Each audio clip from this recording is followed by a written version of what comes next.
ونستعينه ونستغفره ونعوذ بالله من شرور أنفسنا وسيئات أعمالنا.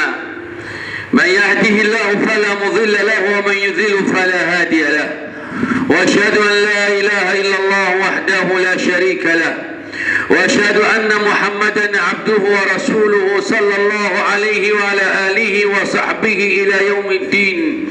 يا أيها الذين آمنوا اتقوا الله حق تقاته ولا تموتن إلا أنتم مسلمون.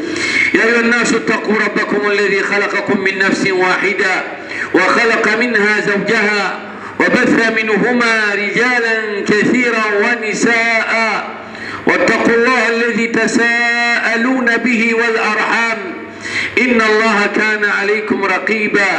يا أيها الذين آمنوا اتقوا الله وقولوا قولا سديدا يصلح لكم أعمالكم ويغفر لكم ذنوبكم، ومن يطع الله ورسوله فقد فاز فوزا عظيما. أما بعد، فإن أصدق الحديث كتاب الله، وخير الهدي هدي نبينا عليه الصلاة والسلام، وخير الهدي هدي نبينا عليه الصلاة والسلام، وشر الأمور محدثاتها، وكل محدثة بدعة، وكل بدعة ضلالة، وكل ضلالة في النار. أعاذنا الله من الضلال ومن النار، آمين. وبعد، أولا أوصيكم ونفسي بالتقوى الله عز وجل وطاعته فقد فاز المتقون.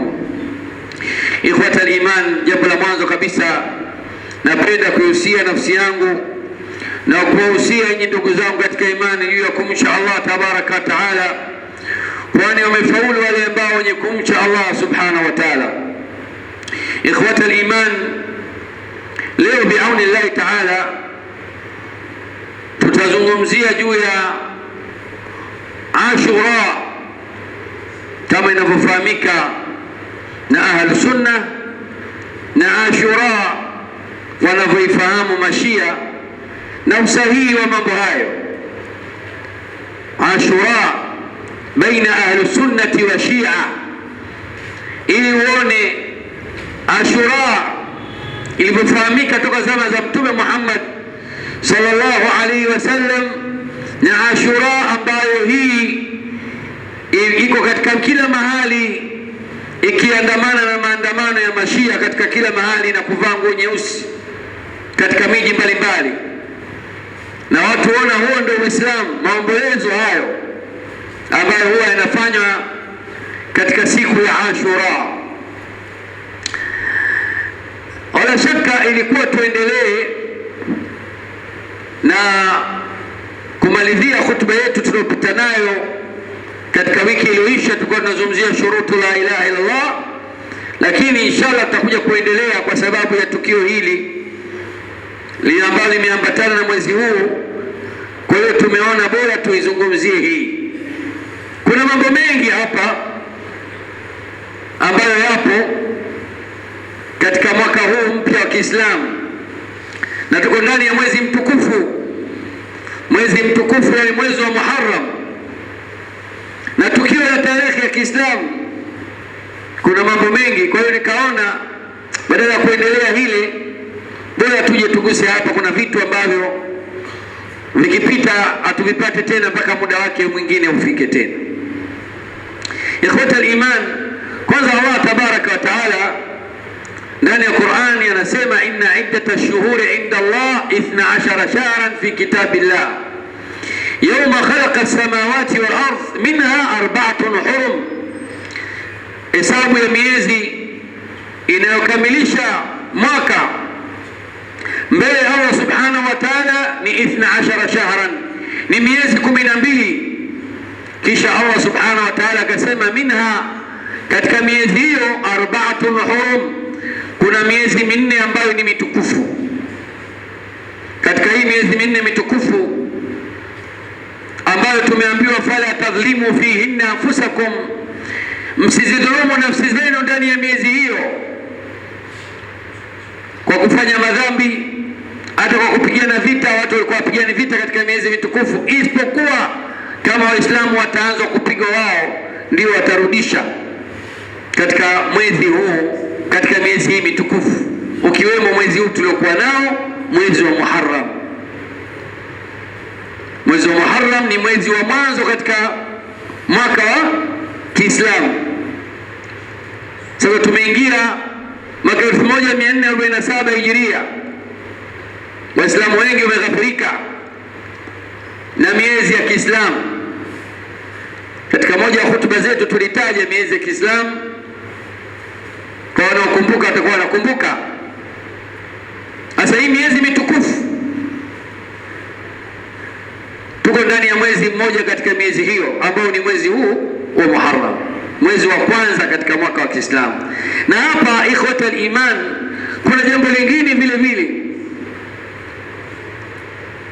Hii kalenda ya Kiislamu hii ilianzishwa Madina na khalifa wa pili wa Kiislamu ambaye ni Umar ibn al-Khattab radhiallahu anhu. At-taqwim al-hijri, kalenda ya Kiislamu ilianzishwa na nani? Umar ibn al-Khattab radhiallahu anhu, baada ya kupewa umshauri na moja ya masahaba kwamba tuwe na kalenda Waislamu, tuwe na kalenda yetu.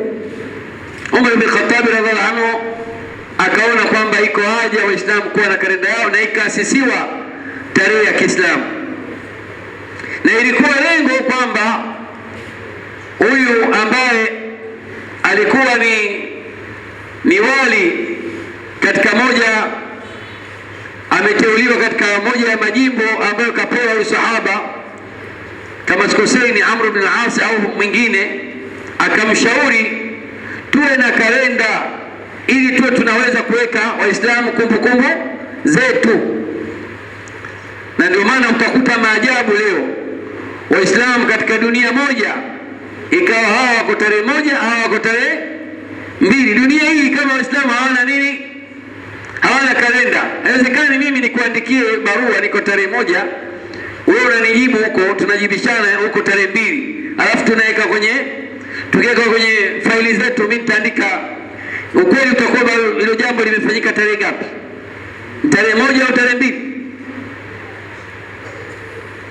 Kwa hiyo kalenda sahihi ni ile iliyoanzishwa na Umar ibn Khattab radhiallahu anhu,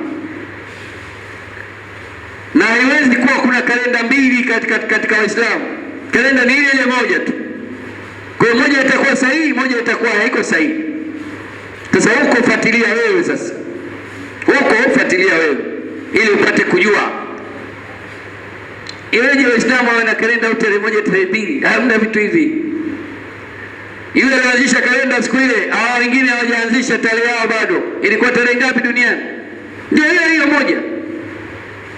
Siku ilipoasisiwa ilikuwa ndio hiyo moja, na itabaki hiyo. Haiwezi kuwa mbili. Hakuna tarehe ya Kiislamu nyingine iliyoasisiwa kinyume na Umar ibn Khattab radhiallahu anhu. Hakuna aliyoasisi tarehe nyingine.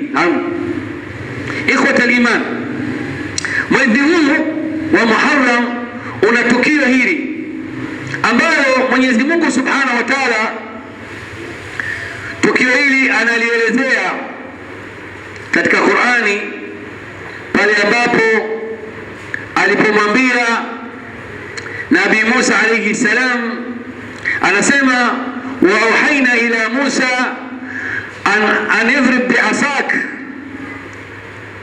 an idrib bi'asaka al-bahra fanfalaqa fakana kullu firqin kattawdi al-azim. Anasema Allah subhanahu wa ta'ala alimfunulia wahyi Nabii Musa, akamwambia anidhrib bi'asaka al-bahr, ipiga bahari kwa fimbo yako. Anasema alipopiga, fanfalaqa, ikapasuka bahari, fakana kullu firqin, ikawa kila upande kattawdi azim, kama vile mlima mkubwa, yani bahari imesimama. Na hii ni baada ya Nabii Musa alayhi salam kufukuzwa na Firaun, wakati anatoka na Bani Israili kwa Firaun, anawaokoa, anapita kwenye bahari, anawarudisha katika nchi yao. Ikawa Firaun na jeshi lake wanataka kuangamiza. Atafanya nini? watavuka vipi? Akaamrishwa aipige bahari ili apate kuwaokoa,